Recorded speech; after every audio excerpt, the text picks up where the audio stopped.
없는데 있지 뭐.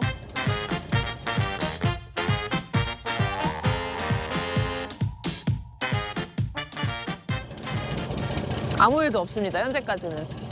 지금보다 약간 무거운 느낌 올 때 있어요. 네. 뭐지?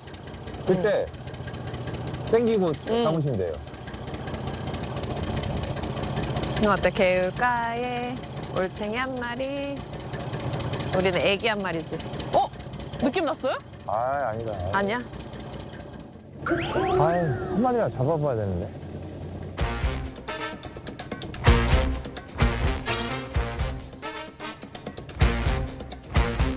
뭐 여기 지금 해안 지도만 지금 추 달아서 재고 있네 여기. 저기는 좀 낮고요. 저기는 조금 높고. 오. 한 10m 정도? 잡았다. 올려보세요. 아닌가? 가만히 있지. 그물 걸렸었네, 그물. 이런. 잠깐. 혼자 설렜네요. 잡으세요, 그물을. 잠깐만요. 그물. 에헤이. 설렜는데 제가 그물을 낚았네요. 근데 이렇게 땡길 때 네. 오래 하신 티가 나요. 이렇게. 가끔 전문가 같아. 낚시하다 보면은 갈매기도 건질 때 있어요. 갈매기요? 네. 왜? 이게 싹 던지다 보면 날아가다가 줄에 엉켜가지고. 진짜? 네. 어떡해. 갈매기도 잡은 적 있었어요. 오마이갓.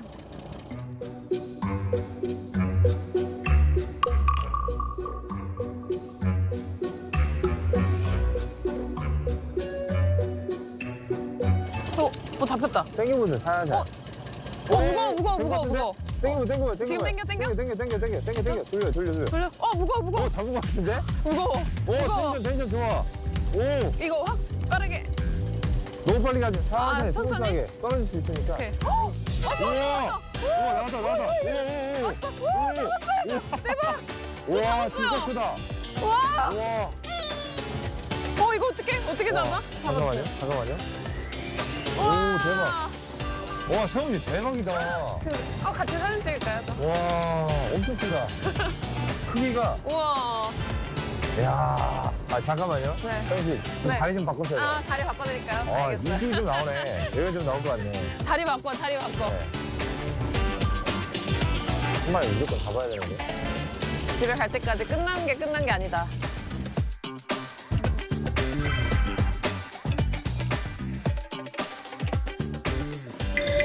와우. 와, 진짜 여기 시장 분위기가 와, 벌써 좋아요. 입구부터 여기 노래 잘하실 것 같은데. 네.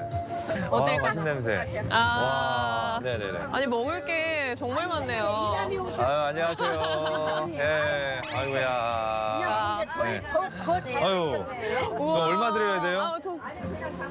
그냥 이렇게 서천이 인심이 후회해요. 인심이 정말 최고. 네네. 네, 우리 감사합니다. 아가씨도 하나 드린다고. 이 호떡이 정말 시장이나 축제 올 때 가장 기다려지는 먹거리잖아요. 또. 뭐 축제장도 마찬가지지만 일반 그 시장터에도 가도 네. 꽈배기랑 호떡 파는 곳이 빼놓을 있어요. 수 없죠. 네. 네. 와, 감사합니다. 감사합니다. 너무 잘 덕분에 먹겠습니다. 잘 먹겠습니다. 네. 잘 먹겠습니다. 역시 간식거리가 네. 양옆에 보면은 와 문어 뭐 꼬치도 있고. 네. 눈이 막 휘둥그레해져요. 그쵸. 오, 나 전부 다 소세지. 맛있어. 네, 보여서. 안녕하세요. 와, 소세지도 맛있겠고. 눈이 즐거워, 눈이. 네, 눈도 여기 즐겁고. 닭강정도 있고. 와.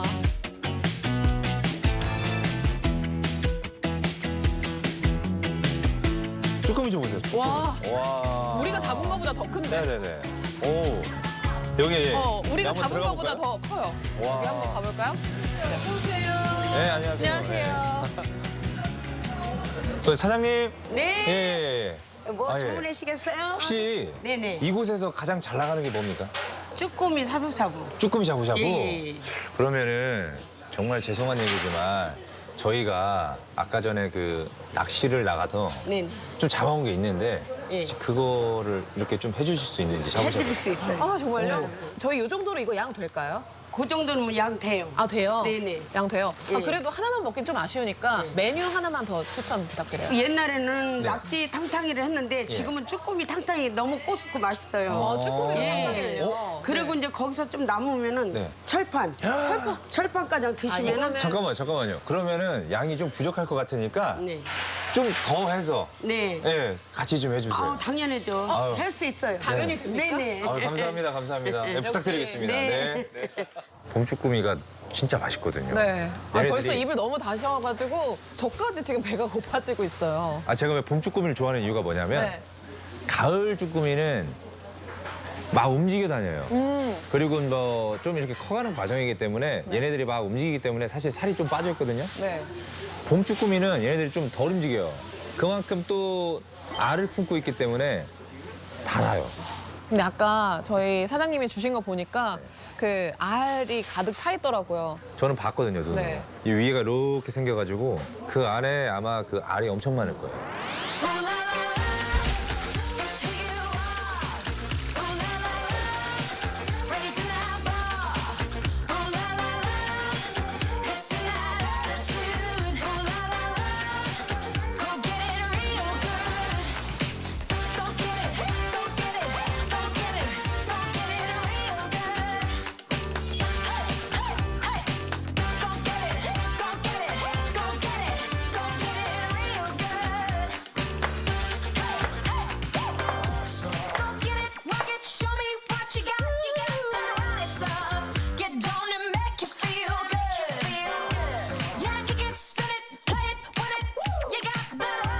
와, 우와. 대박이다. 아니 진짜 산더미예요. 움직이네, 움직이네, 움직이다. 미안하다. 미안해, 얘들아, 미안해. 아, 근데 진짜 맛있겠다. 진짜 맛있다. 전 이걸 담당할 테니까 네. 신성 씨가 이거를 맛있게 담당해 주세요. 각자 하나씩. 알겠습니다. 진짜 실하다. 쭈꾸미 탕탕이 나왔습니다. 이야, 야, 다르긴 하다. 때깔 좀 보세요. 네. 아유, 맛있게 감사합니다. 드세요. 네. 감사합니다. 네. 지금 살아있을 때 네네네. 이거 빨리 드셔보셔야 돼요. 맛있겠다. 낙지탕. 낙지가 아니죠. 쭈꾸미 탕탕이. 어때요? 낙지랑 달라요. 어떤 점이 달라요? 훨씬 쫄깃쫄깃해요. 네. 그렇죠. 어떻게 낙지는 이제 뭐랄까 그 겉에가 겉면이 굉장히 이어지잖아요. 되게 늘어지고. 근데 쭈꾸미는 조금 더 그게 타이트한 느낌이 들어요. 한번 드셔보세요. 네. 와. 너무 맛있다. 자, 갑니다. 자, 우와. 어우. 이게 이제 쭈꾸미 넣으실 때 얘가 먹물을 쏘잖아요. 네. 그래서 대가리부터 먼저 넣으면은 그거를 조금 머리부터? 예방할 수 있어요. 네. 그래서 머리를 살짝 익힌 다음에 뒤집어서 다리부터 이렇게 한 번, 두 번 들었다 놓으시면 얘가 이렇게 꽃이 펴요. 지금 꽃 폈어요, 꽃. 오. 우와. 이야. 머리는 내장도 들어있고 해서 대가리는 오래 익혀야 되고요. 맞아요. 다리는 좀 빨리 꺼내야 돼요. 왜냐면 너무 익히면 질겨지기 때문에 한 요 정도. 야, 왈판 봐라, 왈판. 어우. 근데 진짜 여기 보면 문어 숙회 같아요. 진짜. 자, 아, 맛있겠다. 자, 찍어서.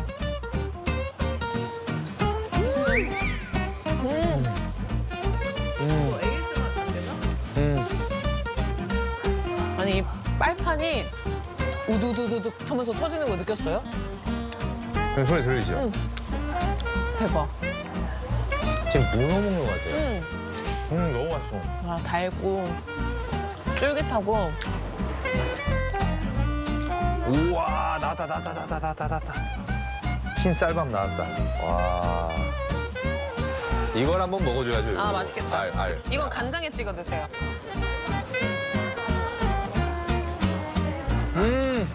어때요? 와. 알들이 톡톡 터지면서 쫀득쫀득한 쫀득쫀득하게. 와. 된밥 있잖아요. 아, 벤밥. 그냥 쫄깃거리는 된밥. 네. 딱 그 맛이에요. 오, 좋은 표현이에요. 원래 충청도 분들이 맛 평가할 때 어떻게 하시는 줄 아세요? 어떻게 해요? 먹었는데 별거 아니다 그러면. 그러니까 별거 아니요. 별거 아니야. 근데 진짜 맛있다. 나 정답을 알고 있어. 같은 건지 한번 비교해 볼게요. 좀 맛있다. 먹을만요. 응, 똑같아, 우리 엄마 아빠랑. 먹을만요. 진짜 완전 똑같이 얘기해요. 먹을만요? 그리고 별거 아니에요. 5개, 4글자로. 저희 근데 부모님. 진짜 맛있는 걸 표현 어떻게 하는 줄 아세요? 진짜 맛있는 거 어떡해요? 한번 먹어봐요. 이야. 가만히 있어봐. 가만히 있어봐, 나와. 야. 똑같아. 야, 이거 어디서 사왔냐?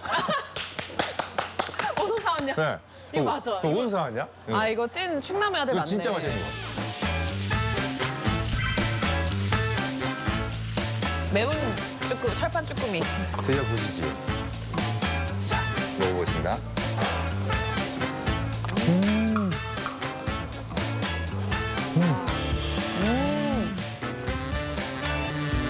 와, 이건 밥 먹고 싶다. 와.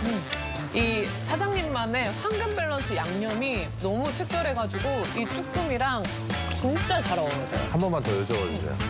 자, 어떠세요, 신동 씨? 이거 어디서 사왔냐?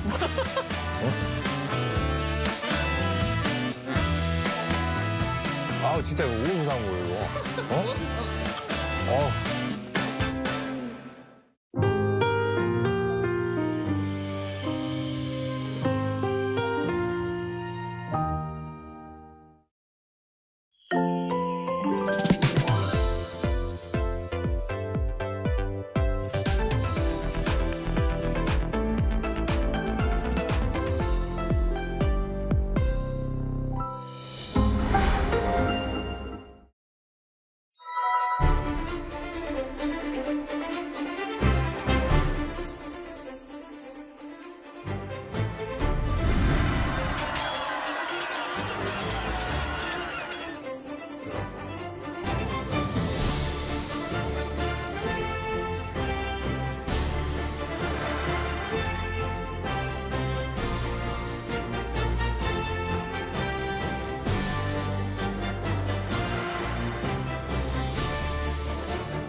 Are you curious about Korean cultural heritage?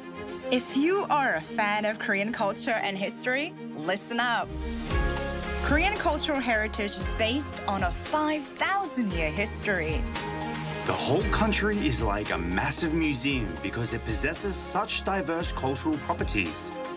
Let's not wait any longer and take a look. First, for beginners, for those who are not familiar with Korea, let's start with the world-famous list. You can see how Korea's beautiful traditional patterns and historical features have been preserved. And don't forget to experience Korea's intangible cultural heritage. From Gangangsule to Talchum, there's just so many exciting cultural heritages to experience. These are for intermediate level tourists who have already visited Korea and its famous attractions. You might even be standing in a World Heritage Site right now. How about searching for intangible cultural heritage that you can experience? 한소리, 제주 해녀 diving, 김장. Make some unforgettable memories while having fun. Last but not least, the advanced level. It's the memory of the World Register. Korea possesses an extensive documentary heritage. Korea is serious about documentation and preservation. A tour of Korean cultural heritage will become a legacy of your own. Why not make your own Korean cultural heritage travel itinerary? Isn't it fascinating?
Hello and welcome to our morning edition of Arirang News. We begin with these stories making the headlines at this hour. Overnight snowfall blanketed much of South Korea, disrupting the morning commute. Transit services were expanded across the Seoul metropolitan area after over 7 centimeters of snow fell in the region. Trade Minister Yo Han-gu held a series of meetings with U.S. officials over the weekend in Washington to address trade concerns. He said he focused on explaining South Korea's legislative process to dispel misunderstandings over delays in passing a special law tied to investment commitments in key U.S. industries. The hit song Golden from the Netflix animated film K-pop Demon Hunters has become the first ever K-pop song to win a Grammy Award. The track won Best Song for Visual Media, securing one of its 4 nominations this year. We begin this morning with overnight snowfall that has tapered off across much of South Korea, disrupting the morning commute. Public transit services in the capital area were expanded, with many opting for subways and buses instead of driving. Our Lee Seung-jae has more. Overnight snowfall across the country has now largely subsided, with most major roads cleared and traffic moving normally in many areas this morning. Up to 7.3 centimeters of snow fell overnight in Seoul. Yeoncheon in Gyeonggi-do Province saw 7.6 centimeters, while Charwon in Gangwon-do Province received the heaviest accumulation at 17.3 centimeters. In anticipation of the snow, the Ministry of the Interior and Safety activated a Level 1 alert at the Central Disaster and Safety Countermeasures Headquarters at 10 p.m. Sunday and began emergency response measures. The Seoul Metropolitan Government also raised its snow response to Level 2, deploying around 1,200 pieces of equipment and 8,000 personnel to clear roads and spread de-icing agents. As of early Monday morning, heavy snow advisories for Seoul and much of the metropolitan area have been lifted. However, advisories remain in place for southern regions where authorities are urging continued caution. With the overnight snowfall, transit services were expanded due to a heavier than usual demand for public transportation. Peak rush hour operations on subway lines 2 and 5 through 8 were extended until 9:30 a.m., with 20 additional trains added. City buses also extended their peak schedule services from 7 a.m. to 9 a.m. and maintained shorter intervals through 9:30 a.m.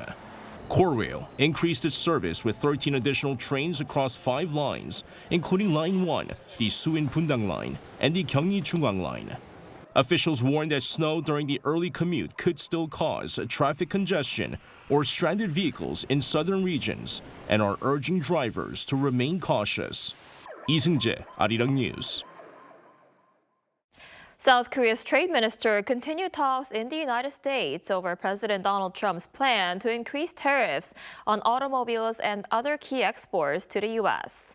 The minister has emphasized to stakeholders that a delay in passing a bill on South Korean investment in the U.S. is not a lack of commitment. Our An Sung-jin has the details.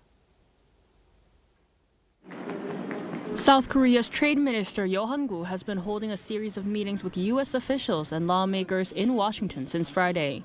As Seoul intensified efforts to avert a threatened tariff hike on automobiles and other key exports to the U.S. I'm focusing on important stakeholders, including the USTR and the Congress. His talks are primarily centered on explaining South Korea's legislative process to dispel misunderstandings over delays in passing a special law tied to Seoul's large-scale investment commitments in key U.S. industries, worth up to $350 billion over the long term, agreed last year. He emphasized that the delay should not be misconstrued as a lack of commitment by the Korean government, and added that the ruling Democratic Party has set a target to pass the bill on the implementation of investment commitments by late February or early March. Ultimately, the U.S. also wants to do business with Korea, so we'll do our best on prioritizing national interest. Yo had taken over from Industry Minister Kim Jong-kwan, who was dispatched to the U.S. for talks with U.S. Commerce Secretary Howard Lutnick. Kim returned home without reaching a conclusive agreement. The high-level talks follow U.S. President Donald Trump's threat to raise tariffs on South Korean automobiles and imposed reciprocal tariffs, lifting rates from 15% to 25%. Trump cited delays in South Korea's National Assembly as grounds for the move. We moved down to 15% for Korea as a show of good faith. They have not executed their part. They haven't been able to get a bill through to do the investment. The U.S. administration has reportedly begun preparations for the potential 25% tariff, including procedures required for publication in the Federal Register, though the measure has not yet been officially announced. Yeo is scheduled to continue talks in Washington through early this week. All eyes are on now whether Seoul and Washington can bridge the differences and prevent an escalation in trade tensions. An Sung-jin, Arirang News. With renewed pressure from the United States on South Korea over a plan to raise tariffs, the Korean government has been forming a coordinated response to address this issue. For more on this, we're joined today by Professor Oh Jun-seok, Dean at the College of Economic and Business at Sookmang Women's University. Professor, well, thanks for joining us this morning. Thank you for having me. So the industry minister said unnecessary misunderstandings have been resolved through tariff talks with the U.S., but trade concerns still remain, right? How do you think this issue will play out? Mr. Kim was hurriedly dispatched to Washington, D.C., and then he said on the possibility of a U.S. tariff hike. Tariff increase measures have already begun, and they are preparing for publication in the official gazette and preparing sanctions. Regarding the outline of the first investment project in the United States, it said it is necessary for the act to pass as quickly as possible, and the government will work toward it. I agree with him, except for the diplomatic expression has been reserved. The perceived gap of implementation speed comes basically from the different legislation processes between the two countries. Statutory law system like Korea, public body cannot do without rulemaking. On the other hand, case law country like the United States, ruling by doing, the revision and application processes seems easier and faster. This is the big difference between rulemaking first principle versus doing first principle. I don't think Korean Assembly has been dragging its feet. However, it is also true. People on the U.S. side might misunderstand unnecessarily under speculation that the Online Platform Fairness Act or so-called Kupang issues as a new challenge may have interpreted as a intentional delay.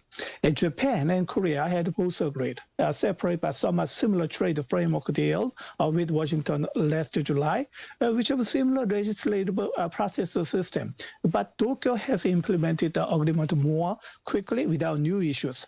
It might be undesirable to be exposed to the risk of increasing tariff by Trump administration.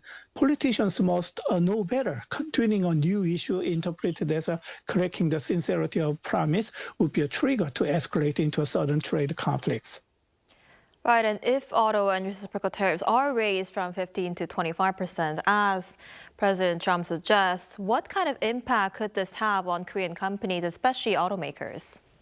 It might be a deep impact. Trump's remarks are part of a broader pattern of pressuring allies through trade threat.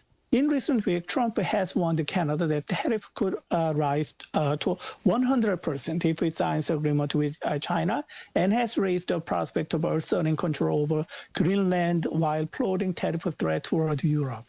It remains unknown exactly when Trump planned to have the increased tariff go into effect.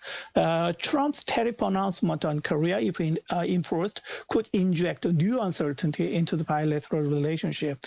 Cars and auto parts are cornerstone of the Korean economy, accounting for about 15% of total exports. Trump's move for the tariff increase apparently puts pressure on Korea to accelerate effort to meet its end of the trade deal, particularly on the investment front. Seoul is expected to make an investment with annual cap of $20 billion in the U.S. This year, in line with the trade deal. But speculation has risen that the Korean currency weakness against the U.S. dollar could get in the way delivering on an investment commitment. when a 25% tariff were applied last year, top automakers, Hyundai Motors and Kia, saw their combined quarterly operating profit fall by about 2 trillion won, equivalent to 1.38 billion US dollar. Analysts estimate that a 10% point increase in tariff would add about 3.1 trillion won in cost for Hyundai Motors and 2.2 trillion won for Kia. It is expected when the tariff hike is finalized, operating profit in 2026 could fall by 21 to 23%. Auto parts suppliers, including Hyundai Mobis, even though somewhat insulated by U.S. operations, but remain vulnerable consecutively. I see. And even with these tariff concerns, South Korea's exports topped 65 billion US dollars in January for the first time, largely led by semiconductors. Do you think this momentum can continue? What's your outlook for exports for the rest of the year? Yes, I think this momentum could go on for the time being in the face of fluctuating tariff uncertainty. Korea's exports exceed 60 billion US dollar for the first time in January, continuing their growth trajectory. By product category, 13 out of 15 major export items posted gain. Semiconductor exports surged 102.7% year on year to 20.54 billion US dollar. Supported by artificial intelligence demand and rising memory chip prices. Of course, there remains dark side. Steel industry, 9% down. Petrochemicals and petroleum products were also affected by factors such as a global supply oversupply and falling oil prices. However, another key export item, automobile, also shows a 1.7% increase from the previous year to 72 billion US dollars, setting a new record high. For automobiles, export to the US decreased by 13.5% due to tariff imposed by the Trump administration. However, increasing export to the European Union and the CIS region, particularly in eco-friendly and used cars, overall export remain positive. In addition, a new momentum of growth export of biohealth, chips, computers, and wireless communication devices also increased compared to the previous years, with 6 out of top 15 export items recording positive growth. I see. And with the AI and semiconductor boom, Korean stocks are on a strong rally. How long do you expect this trend to continue? It is true. Pivoting into the age of AI, the memory semiconductor industry is emerging as the biggest beneficiary. With AI and physical AI demand continuing to grow, the future of suppliers looks bright, definitely. Thus, the stock market is likely to hold its upward trend and continued semiconductor momentum. Foreign investors are snapping up tech and auto shares in the stock market, possibly becoming net buyers of months after turning to net selling. In the industry sector, car makers have also come under the spotlight as the trade deal reaches between Seoul and Washington eased the tariff uncertainties waning on the sector. When it comes to memory semiconductor, Korea cannot be overlooked. Samsung Electronics and SK Hynix lead a strong rally of the Kospi recently. SK Hynix was their top pick, purchasing a net 824.7 billion won. Foreigners are also purchased 426.1 billion won worth of preferred share of Samsung Electronics and 322.1 billion won worth of share of Hyundai Motors.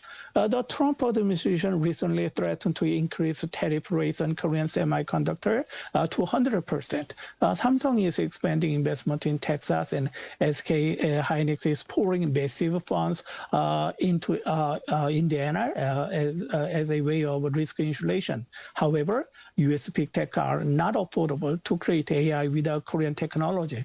Considering the fact memory semiconductor prices have skyrocketed amid the AI boom, then the absolute dominance of K-memory semiconductor amid the supply crisis will not change even with tariff holding this trajectory upward afterward.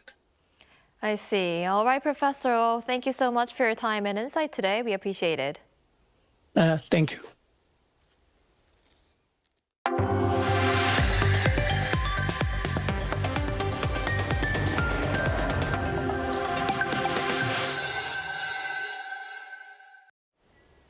The hit song Golden from the animated film K-pop Demon Hunters has become the first ever K-pop Grammy winner. The chart-topping track won Best Song for Visual Media at the Grammy Awards on Sunday local time, securing one of its 4 nominations this year. Blackpink's Rosé received 3 nominations for APT, her collaboration with Bruno Mars, including Song of the Year, Record of the Year, and Best Pop Duo or Group Performance. BTS, despite earning 5 Grammy nominations over their career, has yet to win the award. As Seoul City aims to become a global leader in physical AI, the city laid out its vision for how the latest technologies could reshape urban systems, infrastructure, and industries at its annual Artificial Intelligence Forum. Our Cho Young-eun was there. Under the theme The Transformation Era Beyond Adoption, AI Seoul 2026 highlighted tangible changes driven by artificial intelligence in city operations and industrial innovation. Sharing its vision to become a global leader in physical AI, Seoul unveiled a comprehensive citywide strategy spanning infrastructure, industrial development, and everyday applications. Technology must ultimately serve people. And the physical AI leading city that Seoul envisions is a city that creates the warmest change with the coldest technology. Global CEOs and academic leaders led insight sessions, offering perspectives on how AI is shaping Seoul's future, as the city announced plans to establish a Seoul Physical AI Belt, linking Yangjae AI Tech City for AI talent and companies with the SEOUL robot cluster. By 2030, a central facility will be completed to enable testing and demonstrations of autonomous robots and advanced AI technologies. In line with this vision, Seoul plans to transform downtown areas into large-scale physical AI testbed and invest 100 billion won, or about $70 million by 2030. Among the keynote speakers was Carlo Lotti, director of the MIT Sensible City Lab, who underscores Seoul's potential to emerge as a global hub for AI-powered urban innovation. Every time I come here, I'm amazed about all the excitement about here people have at AI, how much the city is investing in this. And because of this, I think Seoul can really be an ideal testbed for really testing new technologies and urban futures. The conference also showcased the outcomes of Seoul's AI transition efforts over the past year, building on the roadmap set out at last year's forum. As Seoul builds smarter infrastructure, some of the innovations seen at this event, from autonomous buses to fire patrol robots, could become part of everyday life over the next decade. Cho Young-eun, Arirang News. It's been about a year since Korean temple food was designated a national intangible cultural heritage. And since then, the rising popularity has been drawing attention from audiences around the globe. Our culture correspondent Park Geon-woo takes a closer look at this trend. Long preserved for centuries, Korean temple food is no longer enjoyed only by monks, but by food lovers from around the world. This growing interest can be partially seen at a temple cuisine restaurant in Seoul, operated by the Choge Order of Korean Buddhism, where reservations are often fully booked, including by visitors from abroad. Today, it's a little bit similar to Japanese traditional food. It tastes more some taste of kimchi, this a little bit spicy food, but it was very delicious. And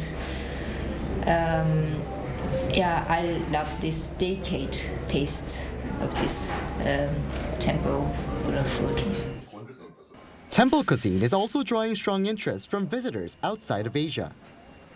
What I think about is that everything is made with a lot of consciousness. I think the idea of food and also of the connection to the rest of the world, that everything is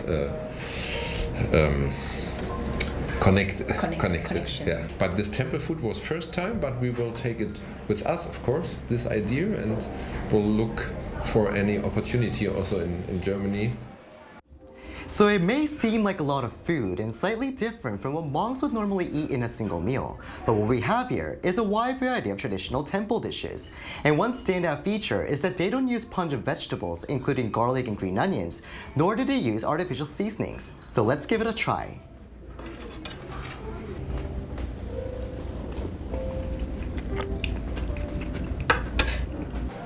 A wide variety of temple food includes whitewater kimchi, believed to aid digestion, winter spinach with sweet persimmon, crispy glazed mushrooms that surprisingly taste like meat, and buckwheat jelly with spicy kimchi. Bite after bite, slurp after slurp, diners keep tasting, some even lifting their bowls to finish every last drop. Thanks to its global popularity, temple food is also attracting more visitors from abroad, many traveling to Korea just to learn more about it. Building on this momentum, the Cultural Corps of Korean Buddhism is preparing to sign collaborative agreements to introduce temple food at prestigious culinary schools overseas, including the Culinary Institute of America. Temple food is becoming so important because people recognize simplicity and the power of it. In a world full of industrial, Western, processed food, we want a healthy body and a healthy spirit with a healthy community, so that we can co-create a healthy world. And I would hope that all types of cuisines and culinary schools work towards that objective. The Cultural Corps of Korean Buddhism even says reservations for temple food making classes are often fully booked weeks in advance. At the same time, the Choge Order of Korean Buddhism is pushing to have temple food listed as UNESCO Intangible Cultural Heritage. With tradition, philosophy, and growing global interest coming together, Korean temple food is now stepping onto the world stage. Park Gon-woo, Arirang News.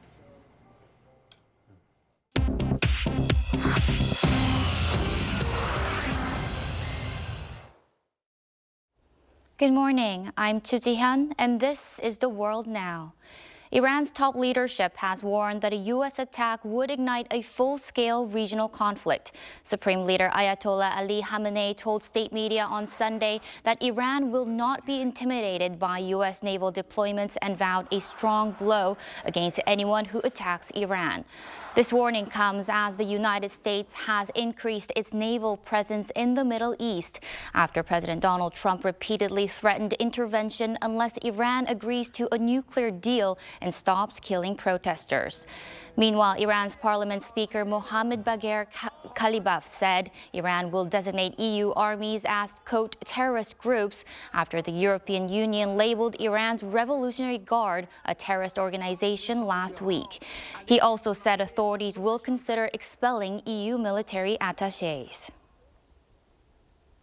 U.S. House Speaker Mike Johnson expects to end the partial government shutdown by Tuesday. The Speaker on Sunday expressed confidence that he has the Republican votes to restore funding for most federal agencies once lawmakers return to Washington.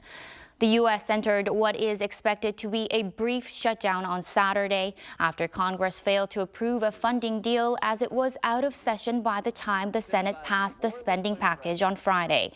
Johnson said the House aims to fund all agencies except the Department of Homeland Security by Tuesday. Democrats on Sunday demanded immediate reforms for ICE following 2 fatal shootings of U.S. citizens in Minneapolis. Speaker Johnson promised 2 weeks of, quote, good faith negotiations on immigration enforcement once the rest of the government reopens. British Prime Minister Keir Starmer says the former Prince Andrew must testify before a U.S. congressional committee after newly released files detailed more ties to sex offender Jeffrey Epstein. Newly released U.S. Justice Department files on Friday revealed emails showing Andrew maintained regular contact with Epstein for more than 2 years after Epstein's child sex crimes conviction. The files also include photos that appear to show Andrew crouching over and touching the waist of a woman lying on the floor with her face blacked out. Separately, the BBC cited a U.S. lawyer saying a woman alleged Epstein sent her to Britain for a sexual encounter with Andrew in 2010 at the Windsor Castle estate. Andrew denies all wrongdoing. Pope Leo XIV is calling for a global, quote, Olympic truce as the 2026 Winter Games prepares to open in Italy later this week. The Pope referred on Sunday to an ancient custom when states would lay their arms before and during the Games. He urged all nations currently in conflict to lay down their arms and seek dialogue, describing the upcoming Games as a message of fraternity and hope for a peaceful world. He specifically asked those in positions of authority to make concrete gestures to ease tensions. The Winter Olympics begin this Friday.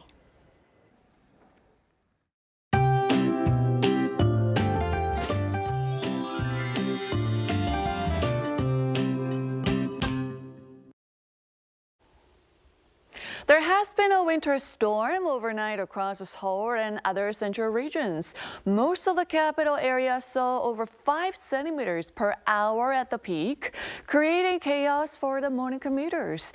And heavy snow is forecast to continue in Gangwon-do and some of the southern regions, with Jeollado could possibly see up to 8 centimeters of snowfall. So please use extra caution out on the roads.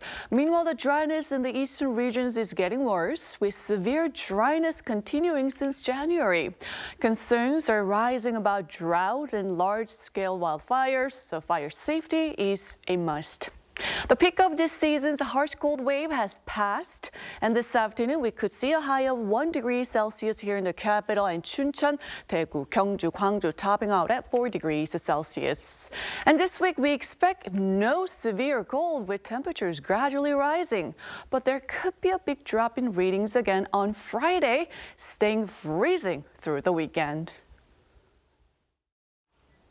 Now that's all we have for this morning. Arirang News will be back at noon Korea time. Thanks for watching.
Curious about Korea? And especially K-food? How familiar are you with Korean food? The sea on 3 sides, a mountainous terrain, and 4 distinct seasons. Thanks to these conditions, Korean cuisine bursts with diverse and unique flavors. Do you prefer sweet or spicy? A meat lover or a seafood connoisseur? Can't decide? There's got to be something here that you like.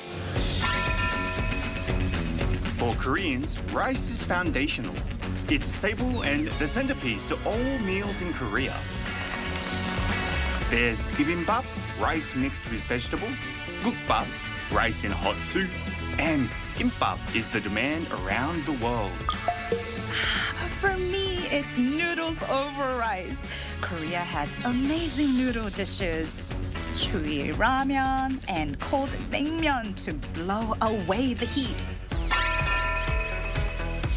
A meat lover here, pork, beef, chicken, I like them all.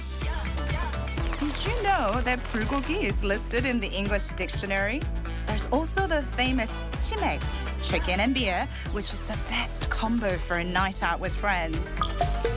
Surrounded by the sea on 3 sides, Korea has a great selection of seafood, from raw fish to piping hot seafood soups. It's mouth-watering just talking about it. The 2 pillars of Korean condiments, gochujang and soy sauce. Ooh, what do you prefer? Gochujang. I like anything made with gochujang.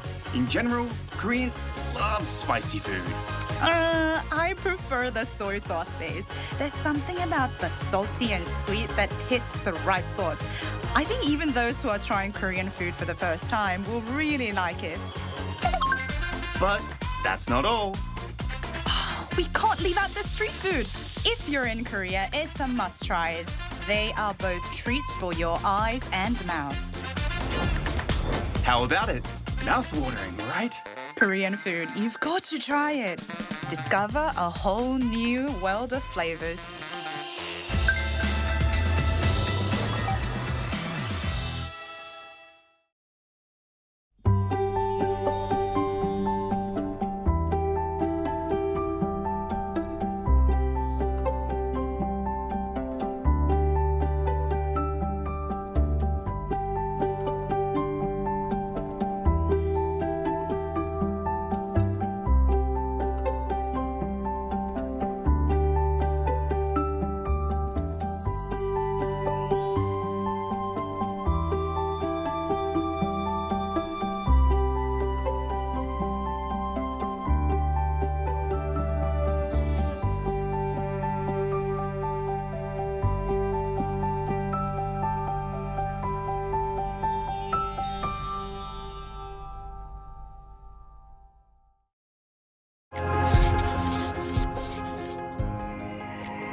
We're here to bring a new type of news show.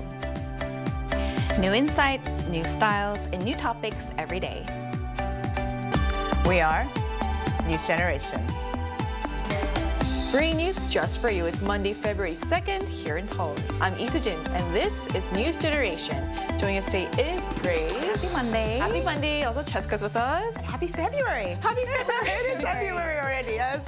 Both are here to speak on behalf of people in their 20s and 30s. So as we head into a new work week and a new month, many of us are juggling deadlines, family responsibilities, and also big life decisions. For some, those changes are especially significant. And for Grace here, a moment of change is fast approaching as she's not far from welcoming a new addition to her family. So I know this is probably a very exciting and joyous time for you and your family, but also this is a really big shift. So can you tell us how you feel about this? And as you're going to be a working mom now, so like, can you tell us your plans about parental leave? Sure, yeah. I mean, definitely it's going to be a big change.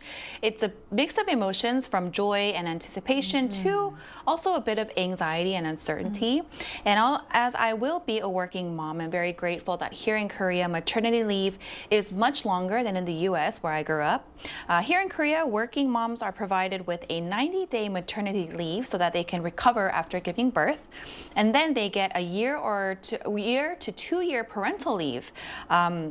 To working moms and dads with a time period depending on the company that they work for. And for me personally, I'm planning to take the 3-month maternity leave and then a year off for parental leave right afterwards. So about a year and 3 months off work while I raise my newborn. So Grace's situation reflects what many expecting parents are facing right now. So let's take a step back for people that are not as aware. Jessica, what does Korea's current parental leave system kind of look like? Yeah, so since 2026, Korea's parental leave system allows each parent to take up to about 18 months of childcare leave. And during this period, parents are entitled to partial wage replacement, which helps reduce financial burden of taking the time off from work to raise the children.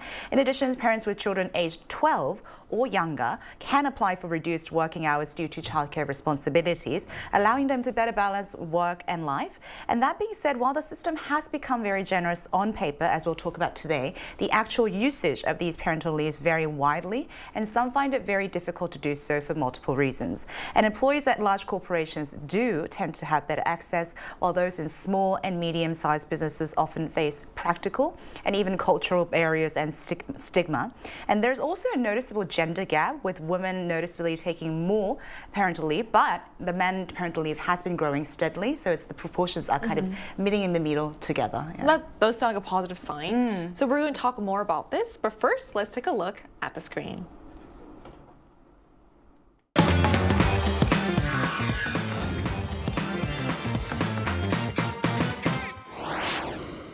One area the South Korean government has focused on in its efforts to boost the country's birth rate is expanding and improving the parental leave system. For many working parents, balancing the responsibilities of raising a child while maintaining a career is no easy task. But in some cases, extended leave has also placed added pressure on the colleagues left behind. Today on News Generation, we take a closer look at how parental leave is reshaping workplace dynamics, how conflicts can be addressed, and what kind of mindset is needed for a more sustainable and supportive social community. So as we just saw in the video, Korea's parental leave system has significantly expanded in recent years as part of broader efforts to address the low birth rate. But despite these changes, taking parental leave isn't always as straightforward as it looks on paper. So how is parental leave actually perceived and experienced in Korean workplaces today, Grace? Yeah, in Korea, with the growing social consensus on the need to address the low birth rate, the number of people taking parental leave has more than doubled in the past decade. Despite this, parental leave is still perceived as a conscious act, not a legitimate right. In fact, one survey found that 72% of workers worry about their workload increasing when a colleague takes parental leave. And this is partly due to the fact that team members often fill in the positions of those on parental leave rather than the company hiring replacements. So let's take a look at another survey conducted on what really happens when a team member at work goes on parental leave. According to respondents, we can see that 61% said the tasks of the person on parental leave is allocated to the existing co-workers, while only 37% said that replacement employees were hired for the duration of the leave. Right, so what's striking is that even as more people are taking parental leave, many coworkers still feel the pressure. And studies suggest that this issue is even more pronounced depending on company size. So how does that affect how parental leave looks for them? Yeah, Susan, you're right. The company size does matter a lot, and I think it has to do with resources.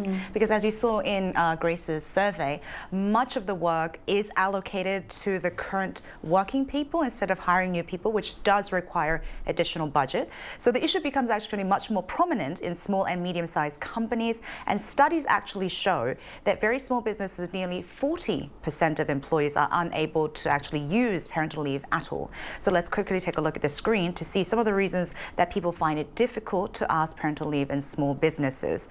Now, according to a survey from Korea Women's Development Institute, about 1/3 of them actually said that workplace culture felt discouraging in terms of taking a parental leave. The other two reasons sharply point at the fact that there isn't a proper workplace replacement for those taking the leave. Therefore, the increased workload for other colleagues and managers become a big reason and hurdle for a lot of people wanting or needing to take the leave.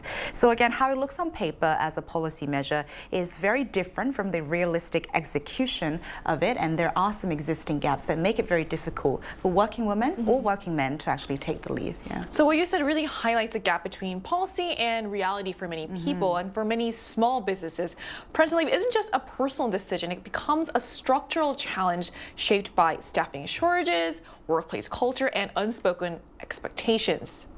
So we also wanted to hear directly from our viewers, so we ran a poll on the Arirang News YouTube channel asking, what do you think about a colleague taking parental leave? So here's what the results showed. A clear majority of respondents expressed support, with about 77% saying they view parental leave as a worker's right. Another 20% said they understand the need for parental leave but are concerned about the additional workload it may create. Meanwhile, only 3% said they feel it is unfair. So what stands out here with the results is that support for parental leave is overwhelming in principle, but the reality is concerns do remain in practice, especially when it comes to how the extra workload is handled. So Grace, what kind of workplace tensions arise when employees take parental leave here in Korea? Yeah, although parental leave is a legally mandated right, if it's a busy team or if replacements are not readily available, co-workers of the person on leave often are the ones who have to take on an increased workload, leading to complaints. And I mean, honestly, I can see why that happens. And if I wasn't married and I wasn't having a kid and I wasn't planning to in the future, I could see why that may feel unfair to the people that have to take on additional workload. Not because it's their fault, but just, because of the situation. Of the circumstances that's happening around you that wasn't your personal choice, right? Exactly. Yeah. And it's a reality for so many people. Yeah, and so I totally understand why these complaints are arising.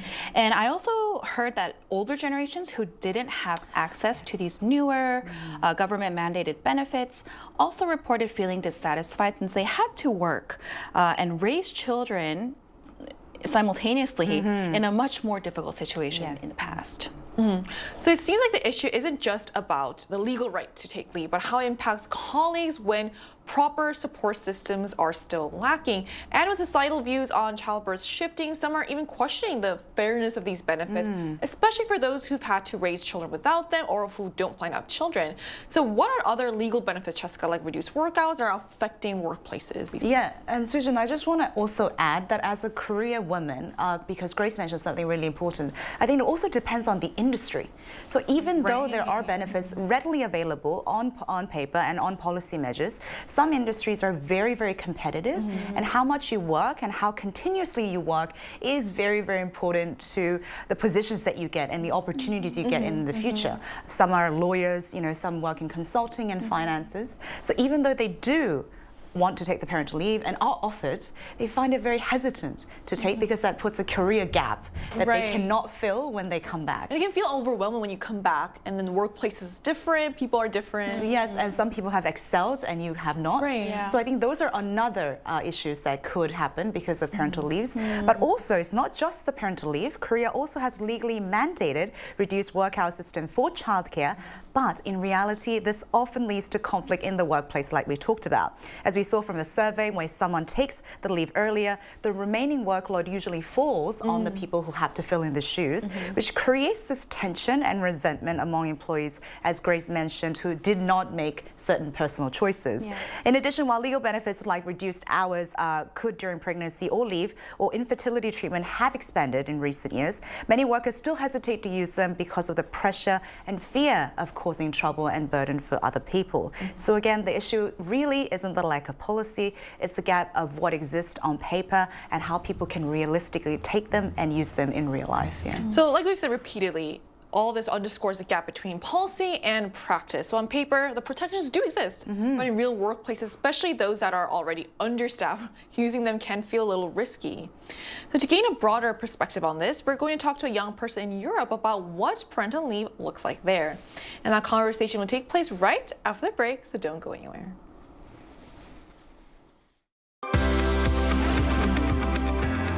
NewsGen wants to hear from you. Go to YouTube and search out channel Arirang News. Click Posts and cast your vote in the poll. Make a new type of news with us.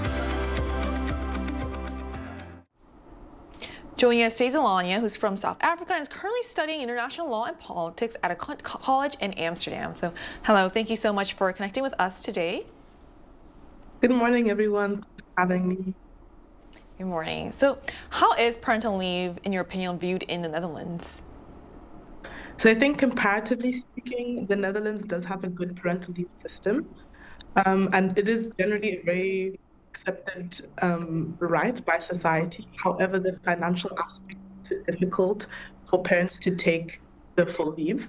So essentially what happens is that pregnant people are entitled to 16 weeks off, 6 of them after birth, and no, other way around. 6 of them during pregnancy and 10 of them after birth. And a lot of parents want them to take the full 6-week postpartum leave. However, the big problem is that only 1/5 of this time is paid. And because like many other countries, the Netherlands is facing inflation, housing crises, a lot of couples can't afford to take this time off.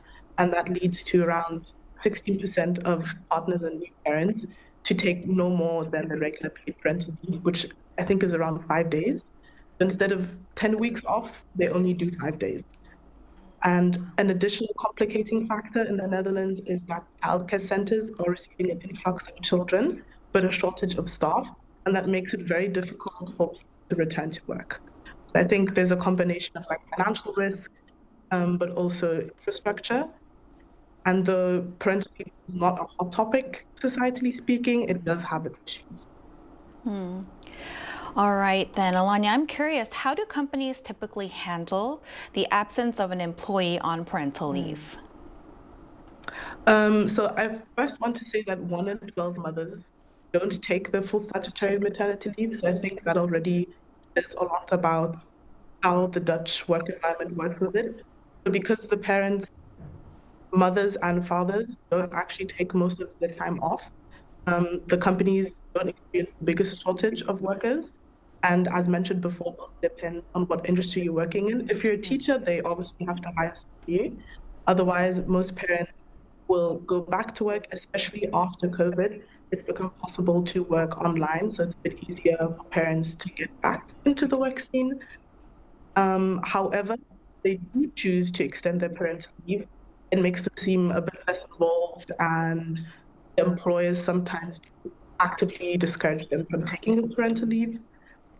And so in this case, it's kind of special system in the Netherlands where you are not forced to take your time off all at once. So you have your legally given right to take off time to be a parent. But what parents do is then take 1 day off. So 1 day is for the dad, and 1 day is for the mom, and they call it mamadag or papadag, and that makes it a bit easier to split the workload, and then for parents to also go back into the workforce. So that's kind of how the corporate environment handles having new parents. So I think it's a bit of a difficult situation because parents are forced to go back, and though the government also plans to make childcare free, the plans are not really going to work well because the childcare system is overloaded, and then if you make it free, it's going to be longer working lists, and that has to parents not being able to go back to work. So there's a big disconnect between what companies are willing to do and what the government plans to do to lessen the burden on parents. I mean, you gave great answers in terms of the gap between the reality and what the policy is, and we also talked about it here in the studio today. But what do you think needs to change in the society for parental leave to be more accepted widely by colleagues and people around them? So I think rather than parental leave in European countries not being accepted, it's just a very big financial issue, because a lot of people feel like their taxes are being used for something that doesn't really affect them. I think the governments have to be very careful about how they try to lessen the burden and how they want accommodations for parents. So instead of making childcare free, for example, they could increase the financial compensation for additional parental leave, or kind of help companies in closing that work gap, making the work easier for other workers.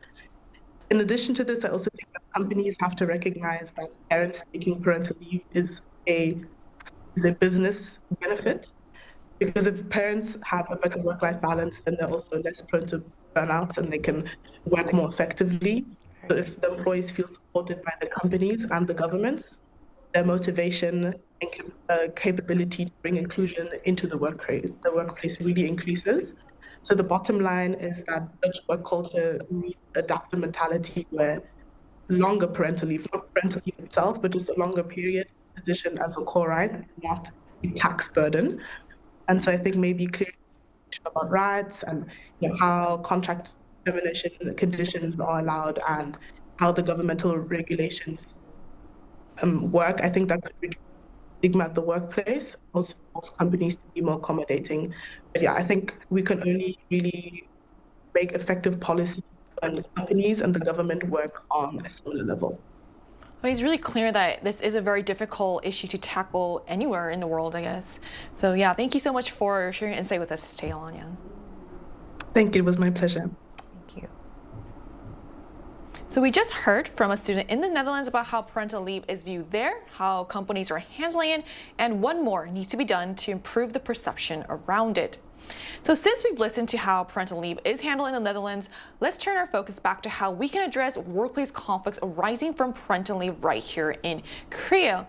So Grace, in your opinion, what's the most effective way to solve these conflicts here? Obviously, I think the best solution is to hire replacement workers, but sometimes this is not always possible and can be challenging for certain companies.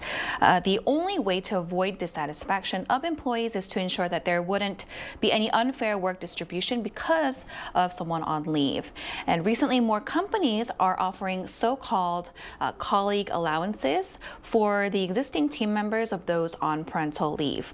Companies like Tusan Group and Lotte Department Store offer these types of stipends to workers that do have to take on additional work to offer some kind of incentive for doing so. Still, financial incentives alone aren't the ultimate solution for this. Right. So, I mean, it seems that providing additional financial support in the form of something like colleague allowance sounds like it is a positive step toward easing the burden on coworkers. But the reality is that solving the root of the problem cause of these tensions requires more than just financial incentives, and it's about also fixing deeper problems within the system. So then how can the system be improved to reduce these conflicts? Yeah, I think that's $1 million question Right. that could save a lot of companies. But some argue that we do need to address the issue at a more fundamental level, like you said, Sujin, such as actually improving the system for hiring replacement workers and tackling Korea's long-standing culture of excessive working hours. I think nowadays, because many young women and men actually choose either not to have children, or there are people that do want it but can't have, if the pressure and burden fell on them, the resentment would continue, and it's quite inevitable. And this will go against creating a healthy, productive, and collaborative work culture, as our interviewee mentioned. And to remove that stigma, structural changes do need to happen alongside parental leave policies. Maybe, creating workplace where flexible work arrangements are possible, hiring substitute for those on absence that happen quite seamlessly. So when people are submitting for parental leave, they don't feel the pressure of having to do so. Right. So it's really important to ensure a more flexible work environment for everyone, not just for those on parental leave. So Grace, you're obviously this issue is hits close to home for you. So what attitudes do you think both married and unmarried women should have? Well, I think it goes both ways. It requires understanding from both sides. While parental leave is a legally mandated right, those using it should be aware of the burden that this can potentially cause for their colleagues, and grateful for that support. I'm very grateful that I'm able to use this. I'm grateful to my team members for that support. From the other side, I think for those that haven't gotten married, haven't had children, and don't plan to have children, but you just never know what could, happen in the future. I think they should also be kind of thankful that these legislations are in place, that these benefits are available to them if they do need to use them in the future. So ultimately, these types of legislations are put into place to protect workers and ultimately, to enhance work-life balance. Right, I fully agree. So it's about appreciating the support from colleagues while recognizing that parental leave is a right. But Jessica, what about unmarried individuals who may feel burdened by the extra workload? Like, what would you say to them? I think that's a great question, because as a woman, like Grace said, I think this is a very positive thing, and parental leave is an absolute must. But ultimately, the goal is to build an environment where flexibility isn't seen as a favor, but as a normal and shared right.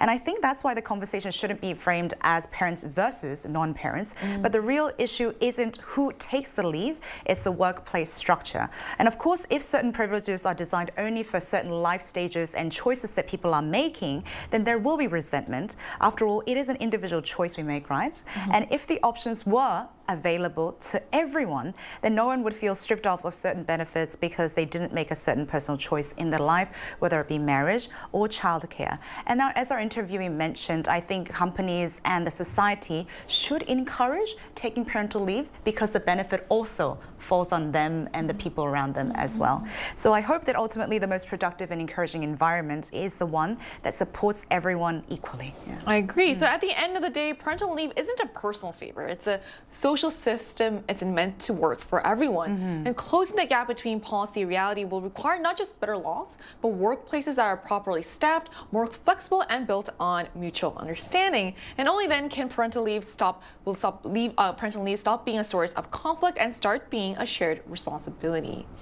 And that brings us to the end of today's episode of News Generation, but News Gen will be back tomorrow at 10:30 a.m. Korea time with more stories and discussions.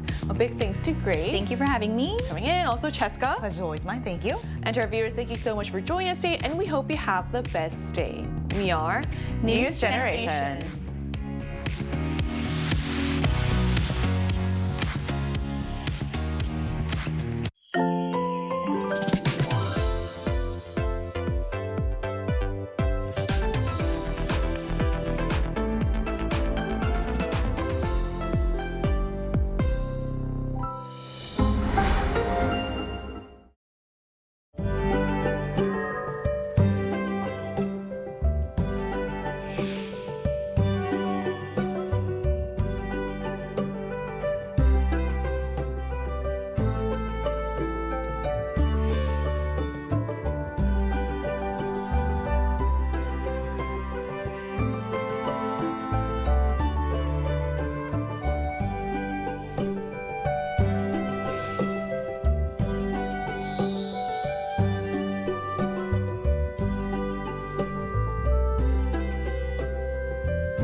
How to